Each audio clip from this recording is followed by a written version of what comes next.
Okay. Good evening to everyone. So, last క్లాస్‌లో మనం design of doubly reinforced బీమ్స్‌ని చూసాము. ఇప్పుడు వచ్చేసి మనం సింగ్లీ రెయిన్‌ఫోర్స్డ్ బీమ్స్ చేసేటప్పుడు చెక్ ఫర్ డిఫ్లెక్షన్ అని ఒకటి వచ్చింది. ఆ చెక్ ఫర్ డిఫ్లెక్షన్ ఎలా చేయాలనేది ఒకసారి చూసి, అలాగే ఎఫ్ఎస్‌సి కాలిక్యులేషన్ ఎలా చేయాలనేది చూసి, తర్వాత డిజైన్ ఆఫ్ టీ బీమ్స్ అనేవి చెప్పుకుందాం. డబ్లీ రెయిన్‌ఫోర్స్డ్ బీమ్స్‌లో మీకు ప్రస్తుతానికి మీకున్న సిలబస్ ప్రకారం అక్కడి వరకు ఉంది. సో, నెక్స్ట్ షియర్ టార్షన్ అవి డిజైన్ చేసేటప్పుడు అక్కడ కూడా యాడ్ అవుతుంది. కంప్లీట్ డిజైన్ వస్తుంది. అండ్ ఇక్కడ వచ్చేసి ఇప్పుడు మనం ప్రస్తుతం ఈ చెక్ ఫర్ డిఫ్లెక్షన్ అనేది ఎలా కాలిక్యులేట్ చేయాలి అనేది చూద్దాం. ఓకే.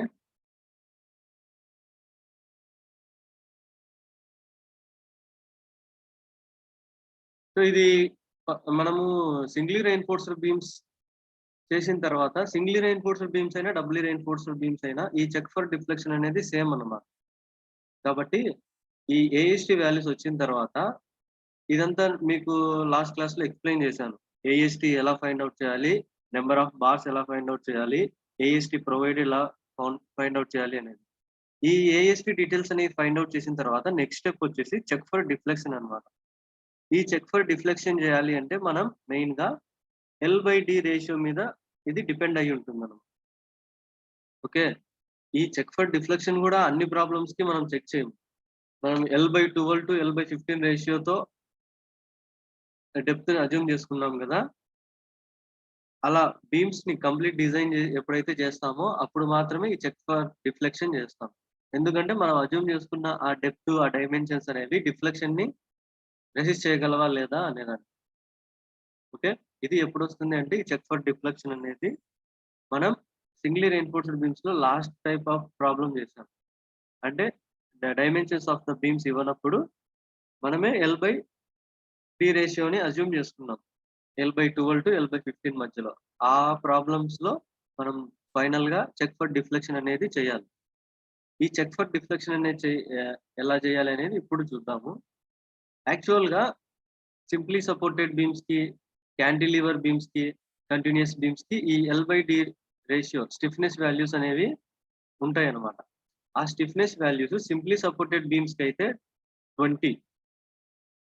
ఓకే. క్యాంటిలివర్స్ బీమ్స్‌కి ఏమవుతుందంటే, క్యాంటిలివర్ బీమ్ కేస్‌లో ఏమవుతుంది, ఈ స్టిఫ్‌నెస్ వాల్యూ 7. అలాగే కంటిన్యూయస్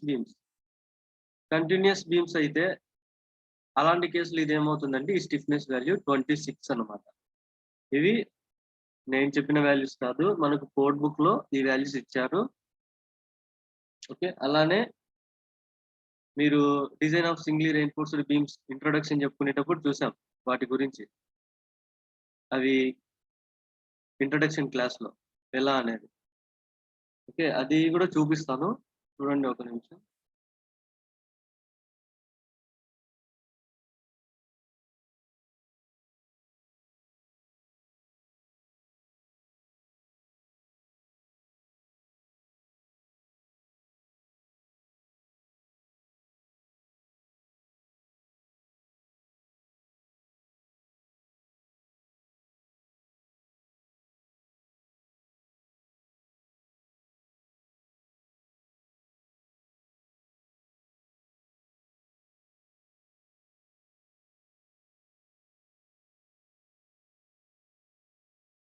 సో ఇక్కడున్నాయి. చూసారా?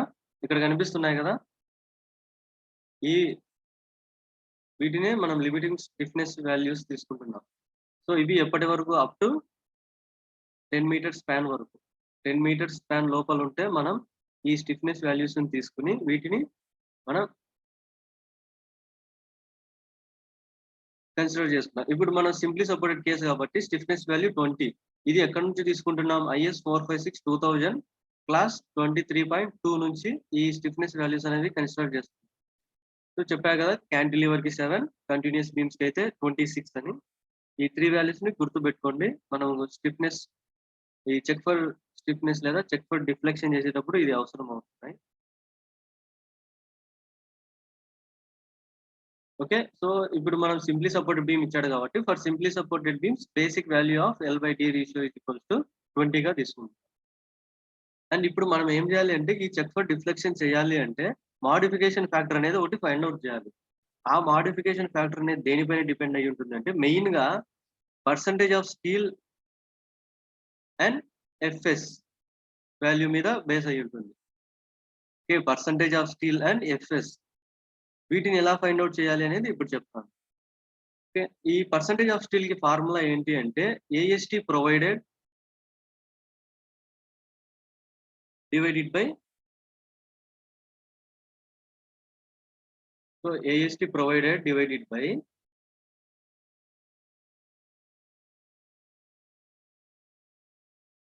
Small b into capital D.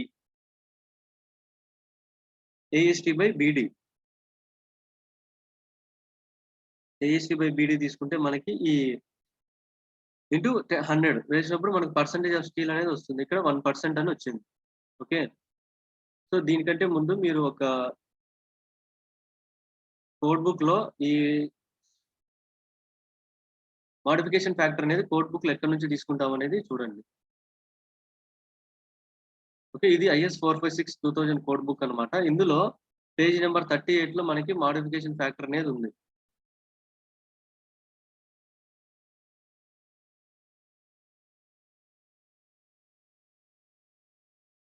ఇది కనిపిస్తుంది కదా ఇక్కడ. ఇది మోడిఫికేషన్ ఫ్యాక్టర్ ఇక్కడ కింద ఉంది కదా. Modification factor. ఈ మోడిఫికేషన్ ఫ్యాక్టర్ ఎలా ఫైండ్ అవుట్ చేయాలి అంటే ఆల్రెడీ ఇంతకు ముందు చెప్పాను. మోడిఫికేషన్ ఫ్యాక్టర్ అనేది పర్సెంటేజ్ ఆఫ్ స్టీల్ మరియు ఆ ఎఫ్ఎస్ వాల్యూ మీద డిపెండ్ అయి ఉంటుంది. ఈ ఎఫ్ఎస్ కూడా మీరు గుర్తుపెట్టుకోవడం అవసరం లేదు. ఆల్రెడీ మనకి ఇక్కడ ఇచ్చారనమాట. ఇది FS value and percentage of steel is equal to AST by BD. ఆ రెండింటిని బేస్ చేసుకుని మనం ఇక్కడ ఫైండ్ అవుట్ చేస్తాం. మనకి ఎఫ్ఎస్ వాల్యూ ఎంత వచ్చింది? 0.58 FY AST provided divided by AST required divided by AST provided చేసినప్పుడు ఈ ఎఫ్ఎస్ వాల్యూ అనేది 211.7 వచ్చింది. అండ్ మనకు కావాల్సింది పర్సెంటేజ్ ఆఫ్ స్టీల్. ఈ percentage of steel and FS value ఈ రెండింటిని తీసుకుని ఈ కోడ్ బుక్ లో మనం ఏం చేయాలి అంటే ఇప్పుడు డ్రా చేయాలి. 211 సంథింగ్ వచ్చింది. ఇక్కడ చూడండి ఇవి ఎఫ్ఎస్ వాల్యూస్ కర్వ్స్ అన్నమాట. ఇవి ఉన్నాయి కదా, ఇవి ఎఫ్ఎస్ వాల్యూ అనేవి ఇక్కడ చూసుకుంటామంటే మనకి ఫర్ ఎగ్జాంపుల్ 211 వచ్చింది. ఆ 211 అనేది ఎక్కడ ఉంటుంది? ఈ 190 కర్వ్ కి 240 కర్వ్ కి మధ్యలో ఉంటుంది. కాబట్టి మనం ఏం చేస్తున్నాం, ఆ 190 అండ్ 240 కర్వ్ మధ్యలో ఒక మనం దానికి ప్యారలల్ గా ఒక కర్వ్ గీసుకుంటున్నాం. 190కి 211 అంటే 190 దగ్గరలో వస్తుంది. అంటే ఇక్కడ ఉంటుంది. ఓకే. కాబట్టి ఇలా మనం ప్యారలల్ గా ఒక లైన్ అనేది గీసుకుంటాం. ఈ ప్యారలల్ కర్వ్ అన్నమాట. సో కొంచెం అక్కడ ఇలా వచ్చింది. కానీ ఇది ఎగ్జాక్ట్ గా గీసుకోవాలి మీరు. తర్వాత పర్సెంటేజ్ ఆఫ్ స్టీల్ ఎంత? 1% అనేది వచ్చింది మనకి క్వెషన్ క్యాలిక్యులేట్ చేయగా. 1% అనేది ఎక్కడుంది? ఇక్కడ 0% ఉంది. ఇక్కడ 0 ఉంది. 0.4, 0.8 అండ్ 1.2 ఇలా ఉంది. సో 1 అనేది ఎక్కడ ఉంటుంది? 0.8 1 ఇక్కడ వస్తుంది. కాబట్టి 1 దగ్గర ఏం చేస్తాం మనము? ఒక లైన్ గీసుకుంటాం 1 దగ్గర. సో ఈ రెండు ఎక్కడ కోయిన్సైడ్ అయ్యాయి? ఇక్కడ అయ్యాయి. ఓకే. దీనికి అంటే ఇక్కడ అయ్యాయి కాబట్టి మనం ఏం చేస్తాం, దీనికి స్ట్రెయిట్ గా ఇక్కడ తీసుకెళ్తాం. ఇక్కడ ఎంత ఉంది? 1.2 అండ్ ఇక్కడ 0.8 ఉంది. అంటే 0.8, 1.2 ఈ మధ్యలో ఇక్కడ ఉండేది ఫర్ ఎగ్జాంపుల్ ఇక్కడ 1.0 ఉండొచ్చు ఈ లైన్. ఇది ఎక్కడుంది? కానీ మనకు వచ్చిన మోడిఫికేషన్ అనే ఫ్యాక్టర్ అనేది ఎక్కడుంది? ఇక్కడ ఉంది. ఓకే. ఇక్కడ. అంటే అక్కడ ఎంత ఉంటుంది? మాక్సిమం ఇక్కడ 1.1 ఉంది. ఇక్కడ 1.2 ఉంది. 1.1, 1.0 సారీ 1.0 ఉంది. 1.2 ఉంది. 1.0, 1.1 సంథింగ్ 1.15 లేదా 1.16 అలా వస్తుంది. సో ఆ వాల్యూ అనేది మనం తీసుకోవాలి. ఈ modification factor. Okay.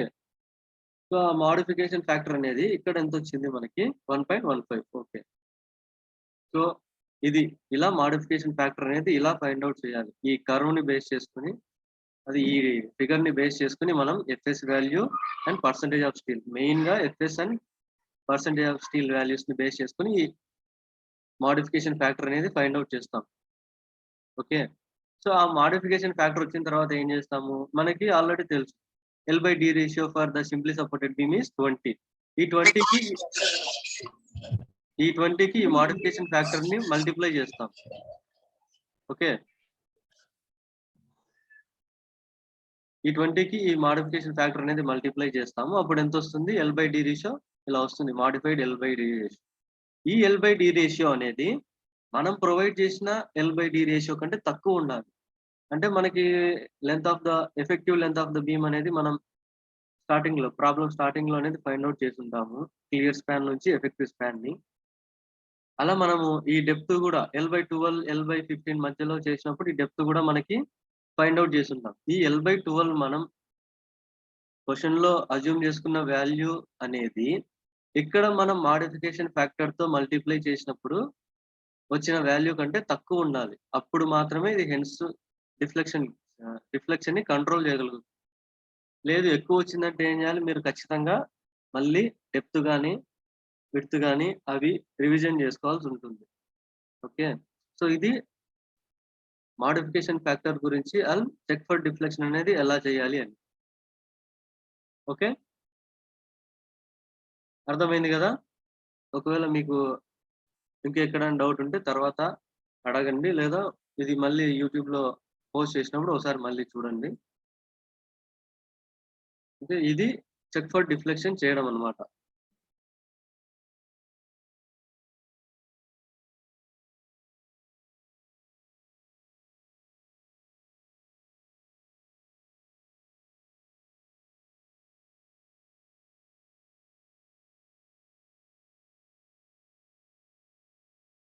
And next వచ్చేసి మనం ఎఫ్ఎస్సి వాల్యూ ఫైండ్ అవుట్ చేయడం అనేది చెప్పాను. ఎఫ్ఎస్సి వాల్యూ, ఆ ఎఫ్ఎస్సి వాల్యూ ఎలా ఫైండ్ అవుట్ చేయాలనేది ఇప్పుడు చూద్దాం. ఓకే.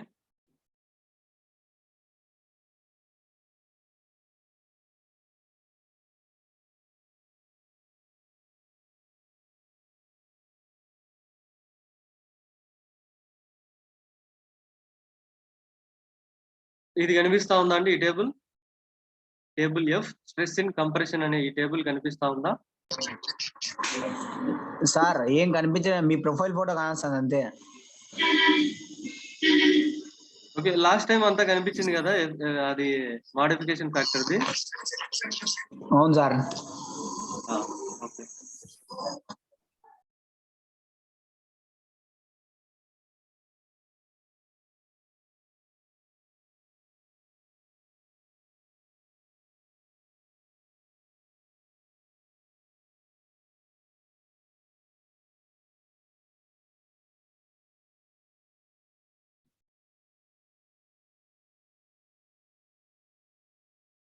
ఇప్పుడు ఓకేనా?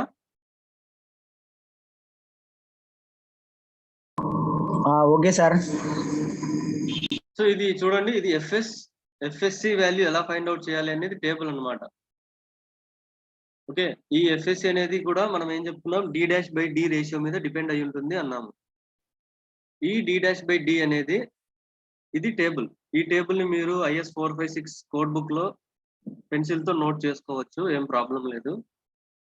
చూడండి ఇక్కడ ఈ ఎఫ్ఎస్సి వాల్యూ అనేది మెయిన్ గా grade of steel and D'/D value మీద డిపెండ్ అయి ఉంటుంది. సో మనం ఒక ఎగ్జాంపుల్ తీసుకొని ఎఫ్ఎస్సి ఎలా ఫైండ్ అవుట్ చేయాలనేది చూద్దాం.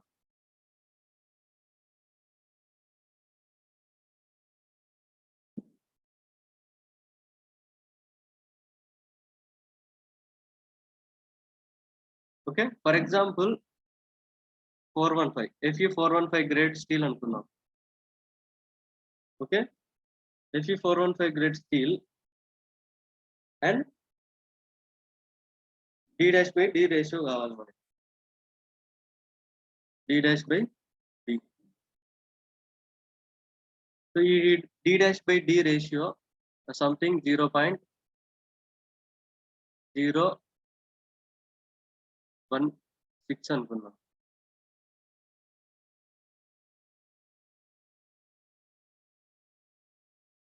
అంటే మళ్ళీ లాస్ట్కి వెళ్తుంది 0.0.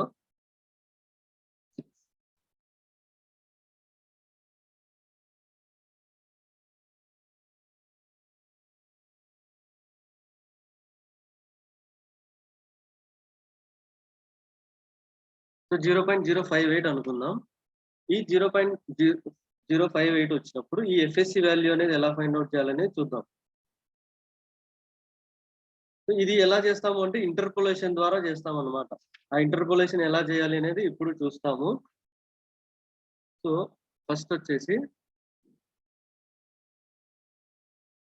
మనకు వచ్చింది ఎంత 0.058. ఈ 0.058 అనేది ఈ టేబుల్లో ఎక్కడ ఉంది చూడండి. ఫస్ట్ 0.058 ఎక్కడ వస్తుంది? ఈ 0.05 కి ఈ 0.1 కి మధ్యలో వస్తుంది. ఓకే, అండ్ ఇచ్చిన గ్రేడ్ FE 415. కాబట్టి మనం ఇవి నోట్ చేసుకుంటాం 0.05 అండ్ 0.10. 0.05 అండ్ 0.10. ఈ 0.05 కి ఎంత ఉంది ఎఫ్ఎస్సి వాల్యూ?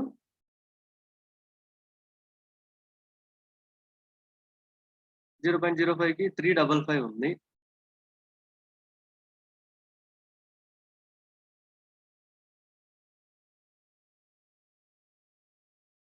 అండ్ 0.10 కి 353 ఉంది. మనకు కావాల్సింది ఎక్కడ? 0.058 కి కావాలి. ఓకే, దీన్ని ఇంటర్పోలేషన్ ఎలా చేయాలి అనేది ఇప్పుడు చూద్దాము. సో ఫర్ ఎగ్జాంపుల్ దీన్ని 2 రకాలుగా చేయొచ్చు, కానీ నేను 1 టైప్ మాత్రం చెప్తాను, ఎందుకంటే మళ్ళీ ఎక్కువ కన్ఫ్యూజ్ అవ్వకోకుండా. ఫర్ ఎగ్జాంపుల్ మనకు కావాల్సిన రేంజ్ ఏంటి? వీటి మధ్యలో కావాలి మనకి వాల్యూ అనేది. ఓకే, వీటి మధ్యలో వాల్యూ కావాలి కాబట్టి మనం ఏం చేస్తున్నాము? సో ఫర్ ఎగ్జాంపుల్ 353 తీసుకోండి, లేదా 355 అయినా తీసుకోండి. సో 355 మైనస్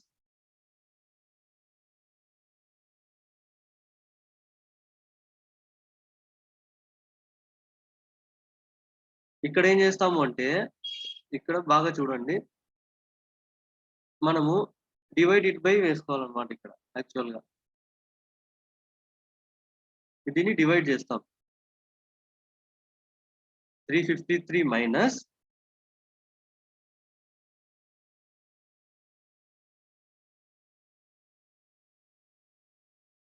353 డివైడెడ్ బై ఈ డిఫరెన్స్ అన్నమాట. 0.10 మైనస్ 0.05 ఓకే ఇంటూ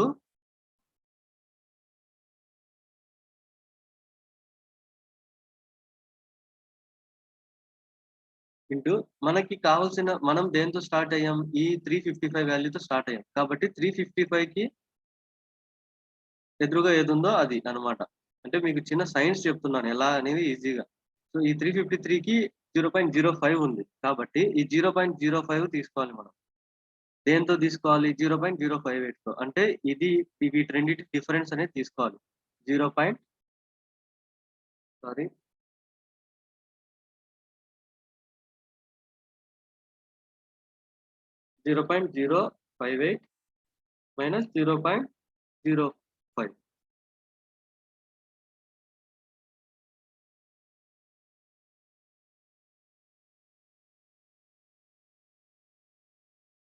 ఇది మీరు క్యాలిక్యులేట్ చేస్తే దీనికి సమ్ వాల్యూ వస్తుంది ఎంత అనేది.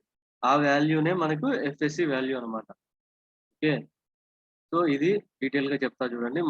మనకి ఎఫ్ఎస్సి వాల్యూ అనేది ఫైండ్ అవుట్ చేయాలి డబ్ల్యూ ఎన్ఫోర్స్డ్ బీమ్స్ లో. ఈ ఎఫ్ఎస్సి వాల్యూ అనేది ఎలా క్యాలిక్యులేట్ చేయాలి అంటే, ఇది మెయిన్ గా depend on grade of steel and D dash by D ratio మీద డిపెండ్ అయ్యి ఉంటుంది. ఇక్కడ మనం ఏం చేస్తున్నాము? ఈ D dash by D ratio అనేది కనుక్కున్నాం అనుకోండి. ఫర్ ఎగ్జాంపుల్ 0.058 వచ్చింది అనుకుందాం. మనకి ఎఫ్ఎస్సి టేబుల్ ఉంది SP16 నుంచి టేబుల్ ఎఫ్ అని. ఆ టేబుల్ ఎఫ్ నుంచి Fe415 అయితే ఎంత 0.05కి 355 ఉంది, 0.10కి 353 ఉంది. మనకు కావాల్సింది ఇక్కడ 0.058కి కావాలి. ఇది చేయాలి అంటే మనం ఏం చేస్తున్నాము అంటే, సో నేను ఫస్ట్ ఏం చేస్తున్నా, ఇక్కడ 2 వాల్యూస్ ఉన్నాయి. ఇది కూడా గుర్తుపెట్టుకోండి, 2 వాల్యూస్ ఉన్నాయి. Higher value and lower value. నేనేం చేస్తున్నా, హయ్యర్ వాల్యూతో స్టార్ట్ అయ్యాను. హయ్యర్ వాల్యూ తీసుకుంటున్నాం కాబట్టి ఇక్కడ మైనస్ తీసుకున్నాం. ఓకే. ఒకవేళ మీరు లోయర్ వాల్యూ తీసుకుంటే ఇక్కడ ప్లస్ తీసుకోవాలి, ఇక్కడ మారుతుంది అనమాట. కాబట్టి నేను హయ్యర్ వాల్యూతో చేసేది చెప్తాను, లోయర్ వాల్యూతో కూడా చెప్తాను, ఒకసారి వినండి. ఇక్కడ ఈ హయ్యర్ వాల్యూతో చేస్తున్నాను. హయ్యర్ వాల్యూతో చేస్తున్నాను కాబట్టి హయ్యర్ వాల్యూ మైనస్ ఈ డిఫరెన్స్ అన్నమాట. డివైడెడ్ బై ఈ డిఫరెన్స్ ఇంటూ మనం స్టార్ట్ అయింది ఈ వాల్యూతో. కాబట్టి దీనికి కరస్పాండింగ్ వాల్యూ ఏది ఉంటే దాంతో మనం ఎండ్ చేయాలి. సో దీనికి కరస్పాండింగ్ వాల్యూ 0.058 ఉంది. ఓకే. ఆ 0.05805 అండ్ మనకు కావాల్సిన వాల్యూకి ఈ రెండింటి మధ్య డిఫరెన్స్ అనేది ఇక్కడ తీసుకోవాలి. ఇది చేస్తే మీకు ఆన్సర్ అనేది వస్తుంది. సో లాస్ట్ టైం మనం చేసిన ప్రాబ్లమ్స్ కి ఈ ప్రొసీజర్ ఫాలో అవ్వండి, మీకు ఆన్సర్ అనేది వస్తుంది. లేదు నేను ఇక్కడ 2 వాల్యూస్ ఉన్నాయి కదా, ఈ వాల్యూతో స్టార్ట్ అవుతా అనుకున్నారు అనుకోండి 353తో. 353 తక్కువ వాల్యూ కాబట్టి మీరు ఇక్కడ ఏం చేయాలి, ప్లస్ తీసుకోవాలి. 353 ప్లస్ ఈ డిఫరెన్స్ ఏం మారదు, ఇది సేమ్ అలానే ఉంటుంది. ఇక్కడ కూడా ఏమవుతుందంటే చిన్న చేంజ్ ఏమొస్తుంది అంటే, మనం ఇందాక దీంతో స్టార్ట్ అయ్యాం కాబట్టి దీంతో ఎండ్ అయ్యాం. ఇప్పుడు కూడా అంతే, దీంతో స్టార్ట్ అయ్యాం కాబట్టి దీంతో ఎండ్ అవ్వాలి. సో దీంతో ఎండ్ అయ్యేటప్పుడు ఏం చేయాలి, మనకు కావాల్సిన వాల్యూ అండ్ ఈ వాల్యూ వీటి మధ్య డిఫరెన్స్ తీసుకోవాలి. సో ఇక్కడ ఇది ఎక్కువ ఉంది కాబట్టి ఇది మైనస్ ఇది వస్తుంది. లాస్ట్ క్లాస్ లో ఏమైంది, ఇది తక్కువ ఉంది ఇది ఎక్కువ ఉంది కాబట్టి ఇది మైనస్ ఇది తీసుకున్నాం. ఇప్పుడు ఏమవుతుంది, ఇది మైనస్ ఈ వాల్యూ తీసుకుంటాం. ఓకే. ఇది ఇంటర్పోలేషన్ చేసే విధానం అన్నమాట. ఈ ఇంటర్పోలేషన్ లో మనకి next classes shear stress find out చేయడం, వాటిల్లో కూడా ఈ ఇంటర్పోలేషన్ ఎలా చేయాలనేది వస్తుంది. సో ఇది అర్థమైంది కదా. Higher value and lower value ఎలా చేసినా కూడా వాల్యూ అనేది ఒకటే వస్తుంది. అది మీరు క్యాషియోలో ఎంటర్ చేసే విధానంలో ఉంటుంది. ఎక్కడైనా మిస్టేక్ వస్తే మీరు ఎలా చేసినా వాల్యూ అయితే వస్తుంది ఒకేలాగే. ఓకే.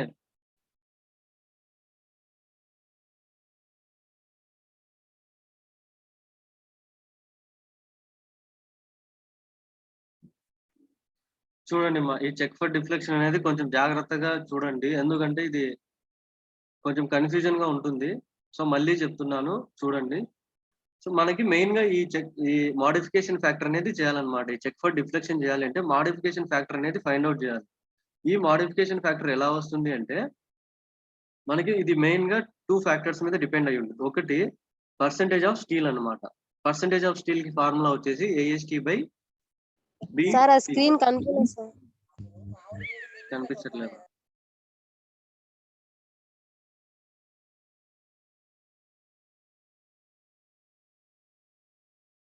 ఇప్పుడు కనపడుతుంది.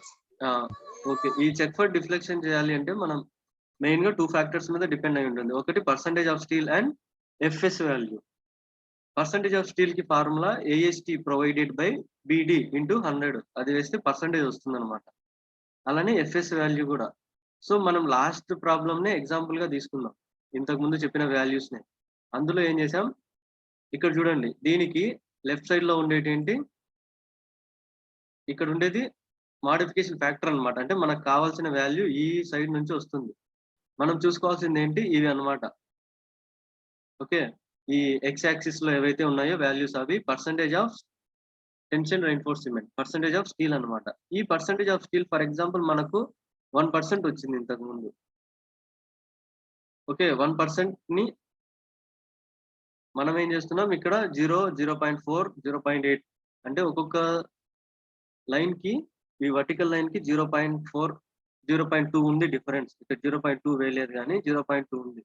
అంటే ఈ బాక్స్ లో హాఫ్ ఎంత అవుతుంది, 0.1 అన్నమాట. అంటే ఇక్కడ నుంచి ఇక్కడికి 0.2 అయినప్పుడు చూడండి, ఇక్కడ నుంచి ఇక్కడికి 0.4, ఇక్కడికి 0.2 అవుతుంది. అంటే ఇక్కడికి 0.1 అవుతుంది. సో మనకు వచ్చిన పర్సెంటేజ్ ఏంటి, పర్సెంటేజ్ ఆఫ్ స్టీల్ 1% వచ్చింది. ఈ 1% అనేది ఎక్కడ ఉంది? 0.8 కి 1.2 కి మధ్యలో ఉంది. 0.8, 0.9, 1.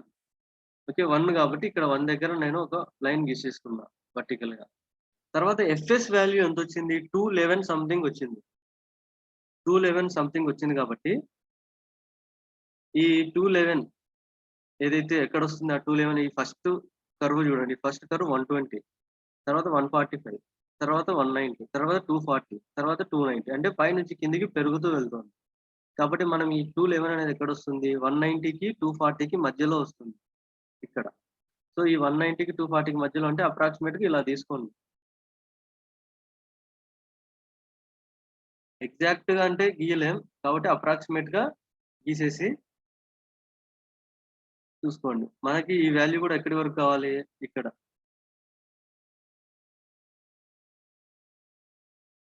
సో ఫర్ ఎగ్జాంపుల్ ఇట్లా.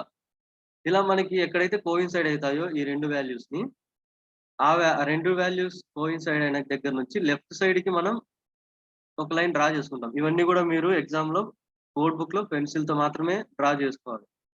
ఇలా డ్రా చేసినప్పుడు మనకేమవుతుంది ఇక్కడ ఎఫ్ఎస్ వాల్యూ అనేది వస్తుంది. ఓకే. చూడండి ఇక్కడ 0.8 ఉంది ఎఫ్ఎస్ వాల్యూ. ఇక్కడ 1.2 ఉంది. అంటే ఇక్కడ కూడా చాలా డిఫరెన్స్ ఉంది ఒక్కొక్క పాయింట్‌కి. ఇక్కడ నుంచి ఇక్కడికి 1.2 అంటే దాదాపు 4, 0.4 అన్నమాట డిఫరెన్స్. అప్పుడు ఈ లైన్ ఏమవుతుంది? 0.2, 0.0, 0.2, 0.4, 0.6, 0.8, 1. ఇక్కడ 1 ఉంటుంది. 1.0. ఇక్కడ 1.0 ఉంటుంది. ఇక్కడ. కానీ మనకొచ్చింది ఎక్కడ? ఇక్కడొచ్చింది. అంటే 1.0కి 1.2కి మధ్యలో. 1.0, 1.2 అంటే మళ్ళీ మధ్యలో 1.1 ఉంది. ఆ 1.1 అనేది ఈ బాక్స్‌కి సెంటర్‌లో ఉంటుంది. అంటే ఇక్కడెక్కడో ఉండొచ్చు. 1.1. సో 1.1కి ఇది మళ్ళీ 1.1కి 1.2కి మధ్యలో ఉంది. అంటే 1.151. ఓకే. ఇది అప్రాక్సిమేట్‌గానే తీసుకోండి. 1.15 లేదా 1.14 అట్లా. ఏం ప్రాబ్లమ్ లేదు. అది మోడిఫికేషన్ ఫ్యాక్టర్ అన్నమాట. ఈ మోడిఫికేషన్ ఫ్యాక్టర్‌ని మనం ఏం చేస్తాం? మన simply supported beam stiffness value 20తో మల్టిప్లై చేస్తాం. అలా మల్టిప్లై చేసినప్పుడు వచ్చిన వాల్యూ మనం ఫస్ట్ అజ్యూమ్ చేసుకున్న L/D రేషియో కంటే ఎక్కువొస్తుంది. ఫస్ట్ మనం అజ్యూమ్ చేసుకున్న L/D రేషియోనే తక్కువుండాలి. ఇక్కడ మనం ఈ ప్రాసెస్ ద్వారా పొందిన వాల్యూ కంటే. ఓకే. సో ఇది మోడిఫికేషన్ ఫ్యాక్టర్‌ని ఫైండ్ ఔట్ చేయడం. సో నెక్స్ట్ క్లాస్‌లో ఇంట్రొడక్షన్ టు టీ బీమ్స్ అనేది చూద్దాం.